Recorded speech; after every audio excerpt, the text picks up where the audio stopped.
If you have diabetes, there are two words printed on food packages that make something look a whole lot safer than it actually is. Sugar-free. And I'll admit, when I see those words, my first reaction is usually pretty simple. Okay, no sugar, that should be better for my blood sugar. But is it? Because while I was researching this video, I discovered something that completely changed the way I look at that label. Sugar-free tells you something about what's not in the food. It doesn't necessarily tell you what is in the food. And some of the ingredients manufacturers use to replace sugar, added sweeteners, improve texture, or bulk up a product can have effects that I think people with diabetes need to know about. Some can cause some pretty unpleasant digestive problems. Some can still affect your blood glucose. Some have produced surprising effects on insulin and glucose regulation in human studies. And two of the ingredients we're going to actually talk about have raised questions about cardiovascular health and blood clotting. Now, before somebody hears that and runs to the comment section, let me make something very clear. I'm not saying sugar is healthier. I'm not saying every artificial sweetener is dangerous. I'm not saying every sugar-free food is unhealthy. And I'm definitely not telling you to throw everything labeled sugar-free into the garbage. That's not what this video is about. We're asking one very specific question. When you see the words sugar-free on a package, what does that actually tell you about what food is going to do inside your body? And the answer is a lot more complicated than I expected. My name is Ben, and this is My Diabetic Health Journey.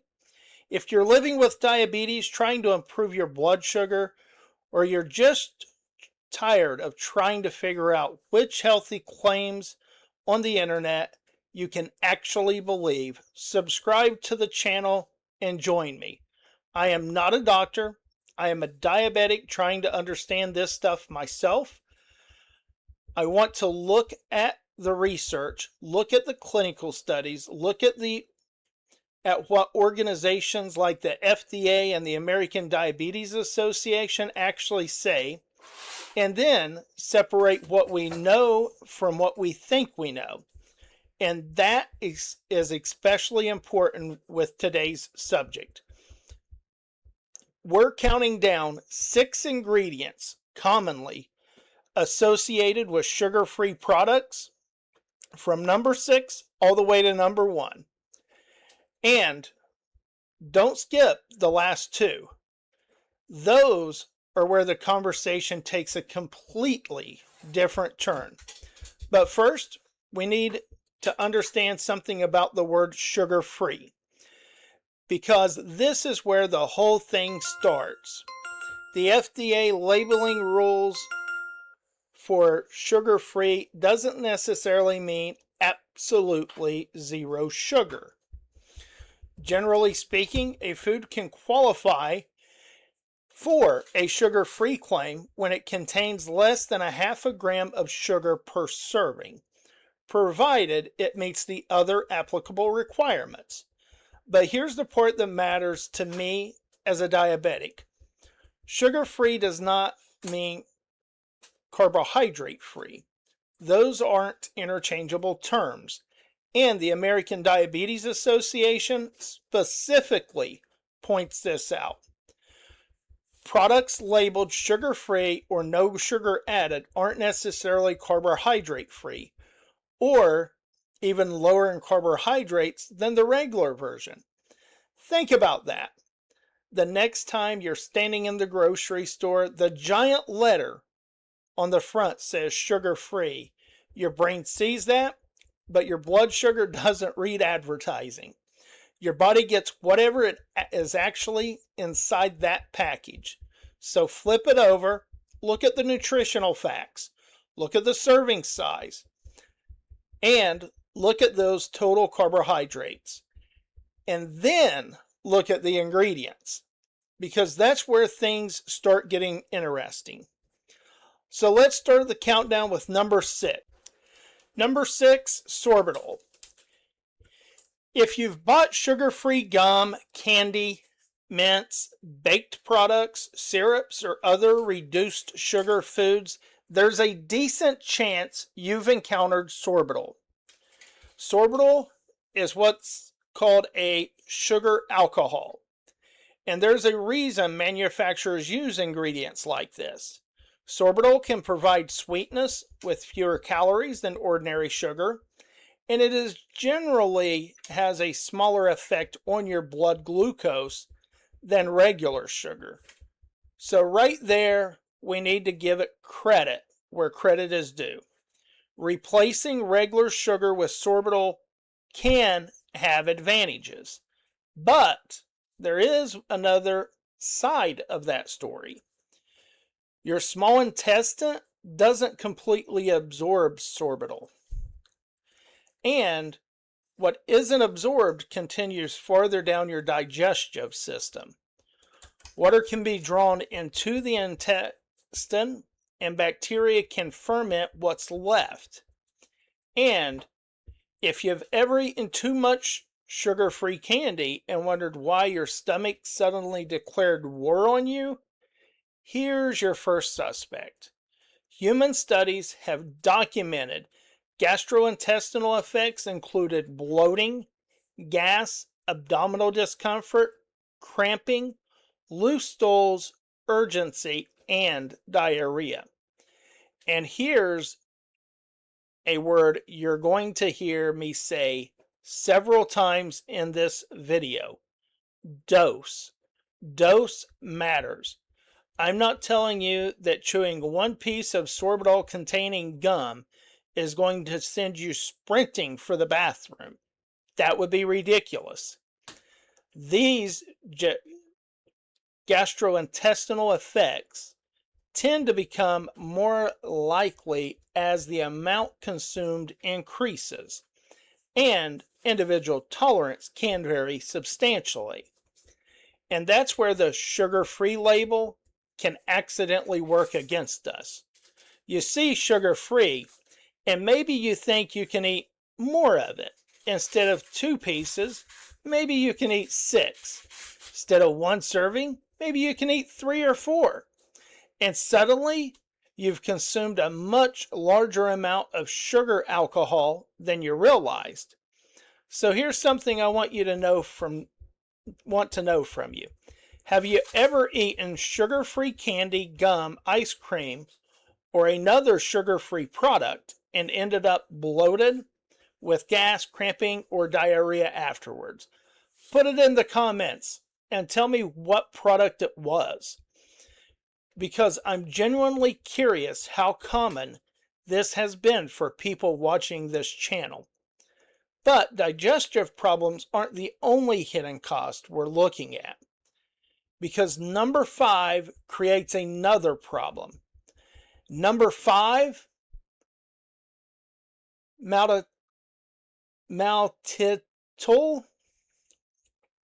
and this one deserves special attention if you're diabetic.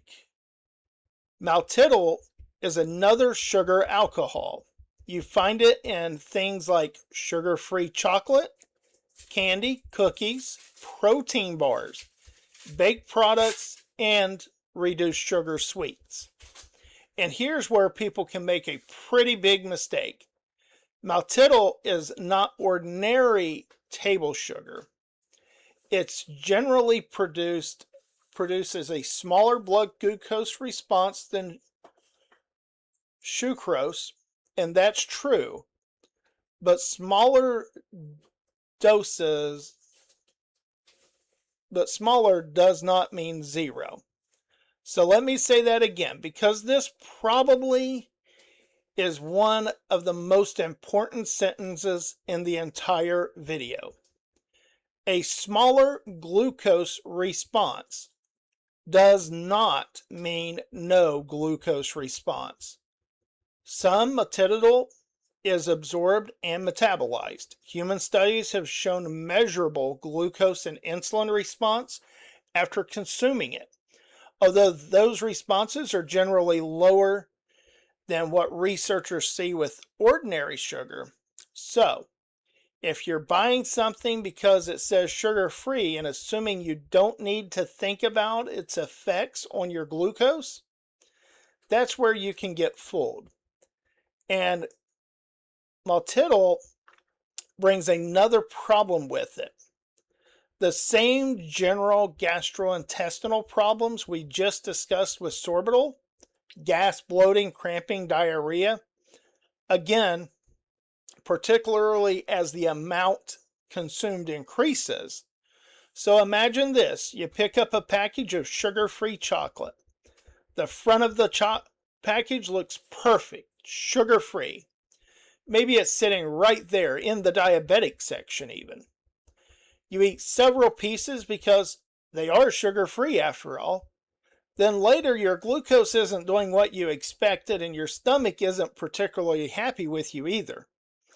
It doesn't mean Maltitol is poison. It doesn't mean nobody should it doesn't mean nobody should ever consume it. It means you need to understand what you're actually eating. And that brings us to something I want everyone watching this video to remember. The front of the packaging is marketing. The back of the packaging is your information. Don't just look at sugar. Look at those total carbohydrates, look at your serving size, and look at the ingredient list. And if you use a continuous glucose monitor like I do, you've got another incredible useful tool. Watch what happens to you, because population averages from clinical trials are useful, but your individual response matters more. Now, number 6 and 5 mostly give us problems we can understand pretty easily.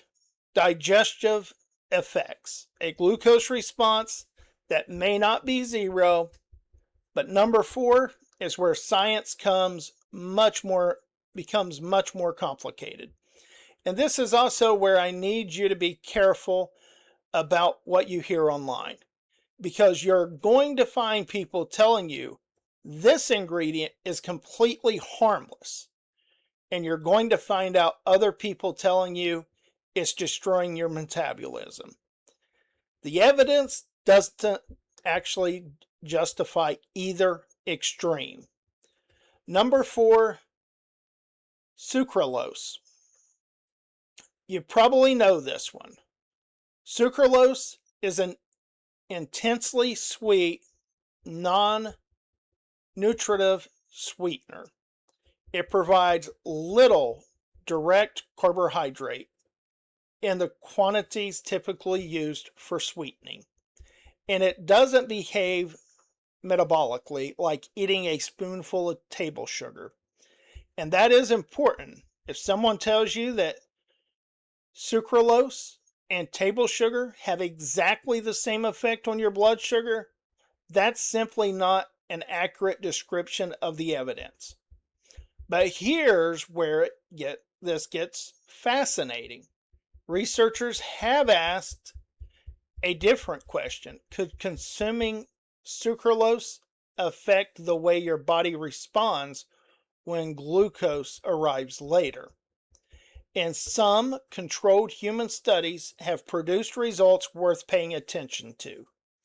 In one study involving people with obesity who did not regularly consume non-nutritive sweeteners, researchers found that consuming sucralose before a glucose challenge altered glucose and insulin responses.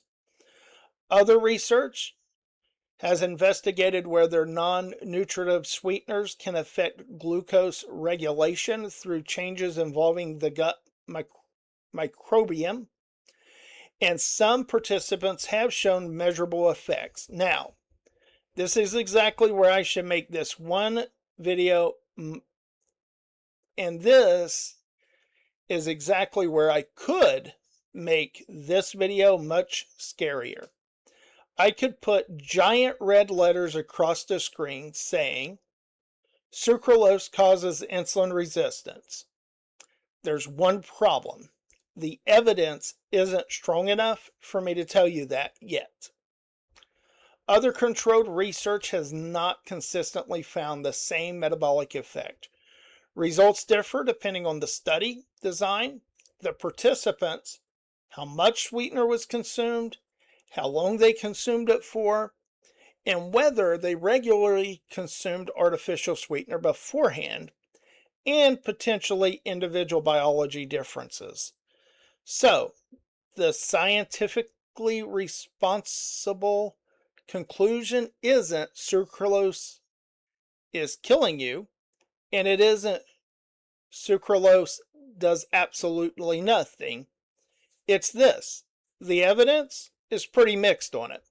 There are human studies suggesting sucralose can influence glucose and insulin response under certain conditions.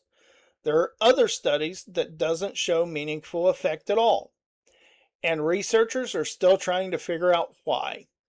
And that might not make the world's most sensational TikTok video, but it is the truth.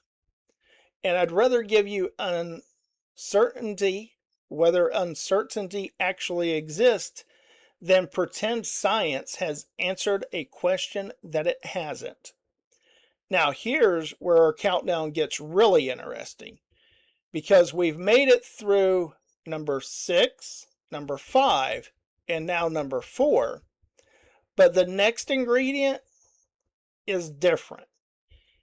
It's not primarily controversial because it's an artificial sweetener. In fact, it isn't really a sweetener in the same sense as the ingredients we've just discussed. And this one matters tremendously when we're talking about difference between sugar and total carbohydrates. Because you can potentially buy something that says 0 grams of sugar, turn the package around, find this ingredient, and discover your body has a very different interpretation of sugar-free than the front of that package led you to actually believe. Number 3, Maltodextrin. And if you're diabetic, this is the ingredient I really want you to understand. Now, maltodextrin is interesting because technically it isn't sugar. It is a rapidly digestive carbohydrate made from starch. And it can be used in foods as a filler, thickener, bulking agent, texture enhancer, or carrier for some other ingredients. And here's the trap. You can look at the nutritional fact label and see very little sugar, maybe even 0 grams of sugar, in fact, and assume that means there's nothing in that product that is going to significantly affect your blood glucose. But your body doesn't really care whether the carbohydrates legally fit into the category called sugar.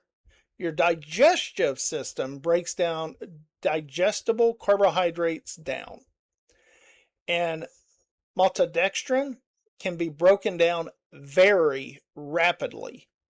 Human studies comparing rapidly digested maltodextrin with slower digesting carbohydrates have shown substantially higher post-meal glucose and insulin response from the maltodextrin.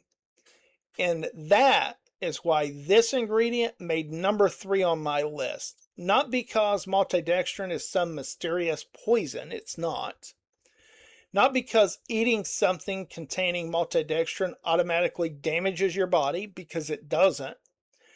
but because it's a perfect example of why someone with diabetes can't judge a food based solely on the number next to the word sugar. You have to look at total carbohydrates. And this is one of the lessons I've had to learn through my own diabetic journey. Something doesn't have to taste incredibly sweet to affect my blood sugar. Something doesn't have to contain table sugar to affect my blood sugar. And something definitely doesn't become invisible to my metabolism just because the front of that package says sugar-free. And that's why the American Diabetes Association recommends paying attention to total carbohydrates than simply looking at the sugar. So the next time you pick up a sugar-free product, try something. Before you even look at the ingredients, go straight to the nutritional facts. Find total carbohydrates, then look at the serving size, because here's another little marketing trap. If there are 15 grams of carbohydrates in one serving, but you eat 3 servings, you didn't eat 15 grams of carbohydrates. You ate 45 of them. And the giant sugar-free letters on the front don't change the mathematics of it. Now, I want you to answer another question in the comments. When you buy something sugar-free, what do you normally check first? Sugar, total carbs, calories, or the ingredients? Or do you usually just trust the word sugar-free on the label? And don't be embarrassed. It's okay. That's exactly why we're having this conversation, because I think most of us have been trained to associate the word sugar with blood glucose so strongly that it's incredibly easy to overlook everything else. But now, we're entering the 2 ingredients that caused the biggest controversy while I was researching this entire video. And I want to slow down here, because these next 2 have generated some scary storylines. Heart attacks, strokes, blood clots, cardiovascular disease, those words get people's attention quickly. They certainly got mine. But whenever a study produces headlines that's frightening, we need to ask something incredibly important. What did the study actually prove? Not what did Facebook say, or what did the latest TikTok video trends say, or even the YouTube video. Not what did somebody's thumbnail say.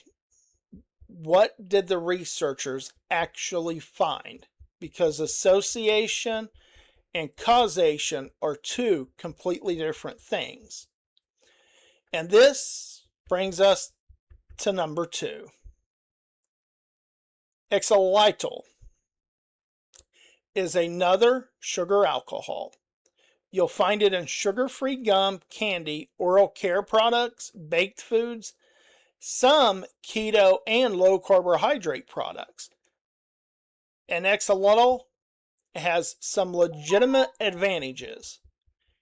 It has fewer calories than ordinary sugar. It produces a much smaller glucose response than regular sugar. And there's substantial research behind its use in dental health. So once again, this is not going to be the story where I tell you sugar substitute bad, sugar good. That's nonsense. The question is whether there could be other effects that we don't previously appreciate. And recent research has raised one particular interesting concern. Platelets.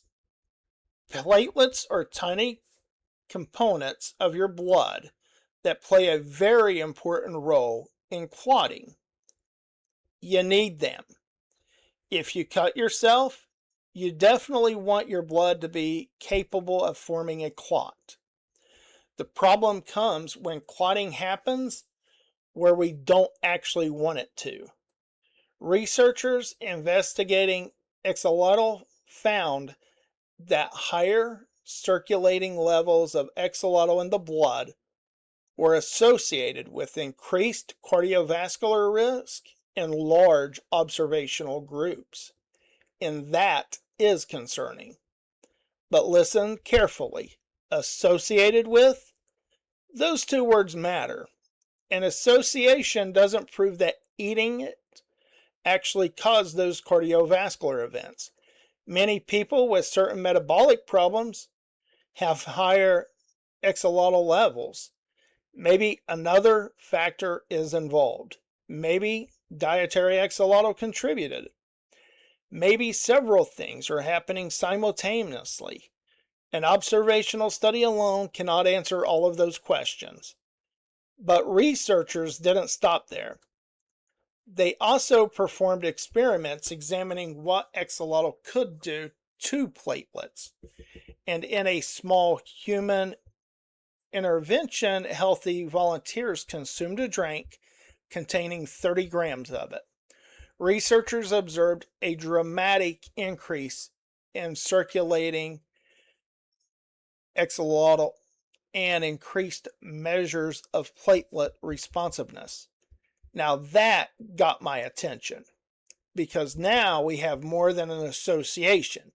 We have a measurable biological effect following consumption. But, and this is an enormously large but, that experiment involved only a small number of people, and measuring platelets responsiveness is not the same thing as demonstrating that somebody who eats ordinary amounts will have a heart attack or a stroke. Those are two very different claims. So if you see this video, if you see a video saying science proved it causes heart attacks, pump the brakes. That's not what has been proven. What we actually have is a legitimate safety signal that deserves additional research.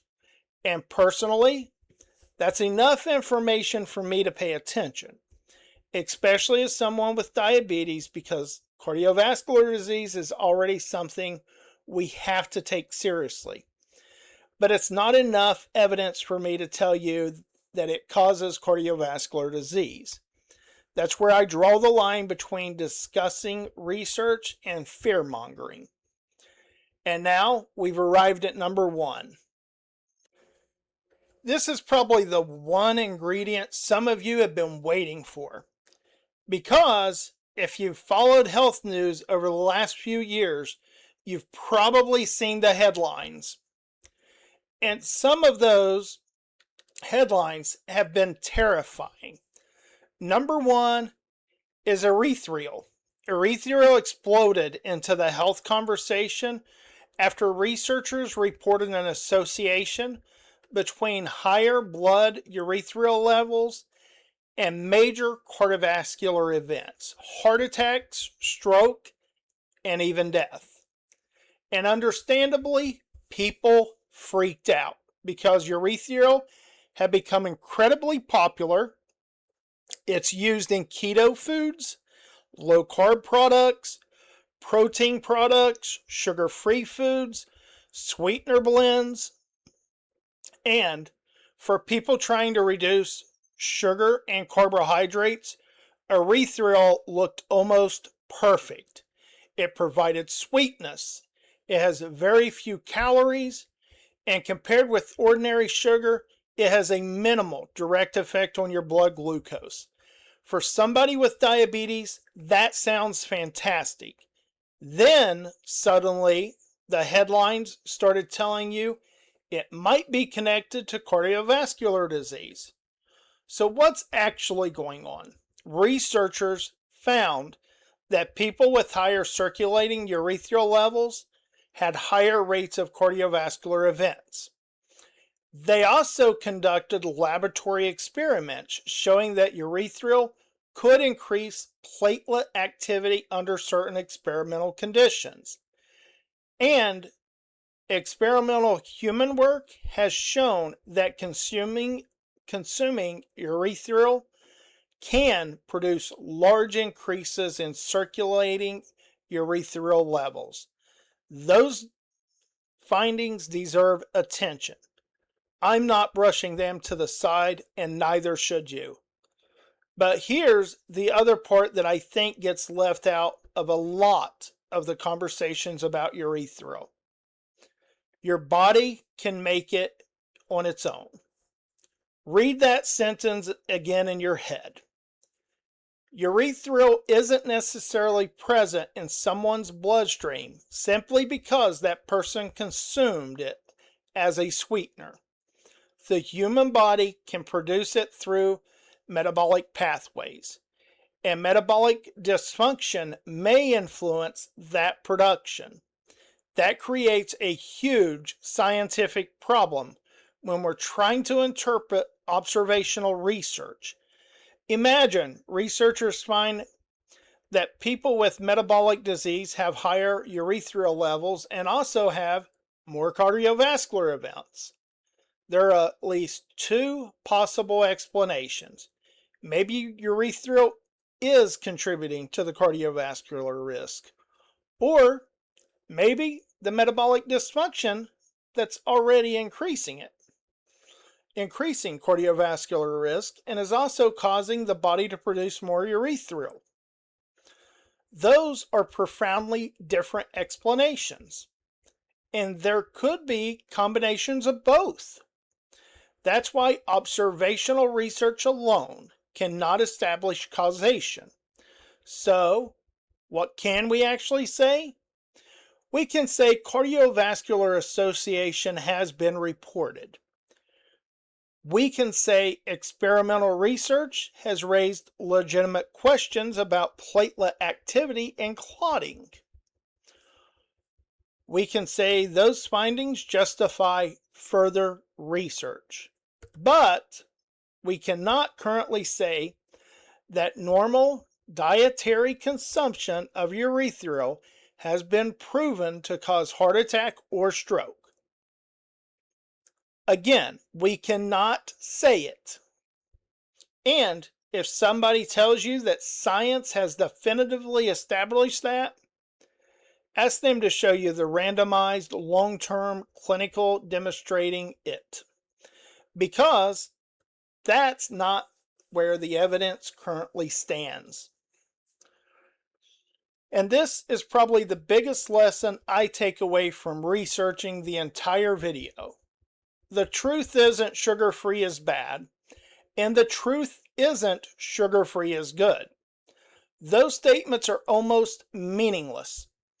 Sugar-free is a labeling description. What actually matters is what ingredients replaced the sugar. How much did you consume of it? How many total carbohydrates are in that food? And what does the rest of the food contain? How does your individual body respond to it? And what does the scientific evidence actually tell us about that particular ingredient? Sorbitol isn't sucralose. Sucralose isn't Maltodextrin. Maltodextrin isn't Xylitol. Xylitol isn't Erythritol. They are different substances with different properties, different metabolic effects, different levels of evidence behind the concerns surrounding them. And that's why lumping everything together under the word artificial sweeteners or sugar-free doesn't really help us understand anything. Now let me give you the 6 one more time. Number 6, sorbitol. The strongest concern we discussed was dose-dependent gastrointestinal distress. Number 5, Maltitol. Lower glucose response than regular sugar, but not necessarily zero, plus gastrointestinal effects at higher amounts. Sucralose. Some human studies have reported changes in glucose and insulin response, while other research hasn't found the same effect. The evidence is mixed. Number 3, Maltodextrin. Not technically sugar, but a rapidly digestive carbohydrate that can significantly affect glucose and insulin. Number 2, Xylitol. Recent research has raised a cardiovascular safety signal involving platelet responsiveness, but dietary xylitol has not been proven to cause heart attacks or strokes. And number 1, Erythritol. Probably the biggest controversy of all. Cardiovascular association and platelet findings deserve further investigation, but association is not causation, and our bodies can also produce erythritol internally. And there's one final point I don't want lost in everything that we just covered. Some sugar substitutes can absolutely be useful. If replacing a large amount of added sugar with a lower calorie sweetener helps someone reduce their glucose exposure and total calorie intake, there may be a legitimate benefit. The mistake is assuming the words sugar-free automatically mean healthy. They don't. So, here's what I'm personally taking away from all of this. I'm going to read the entire label. I'm going to pay attention to those total carbohydrates. I'm going to check serving size. And I'm going to look at which sweeteners and other carbohydrate ingredients are actually being used. And when possible, I'm going to watch what happens to my own glucose. Because I have something researchers studying population averages don't. I have my Dexcom watching my body to see how things respond in it.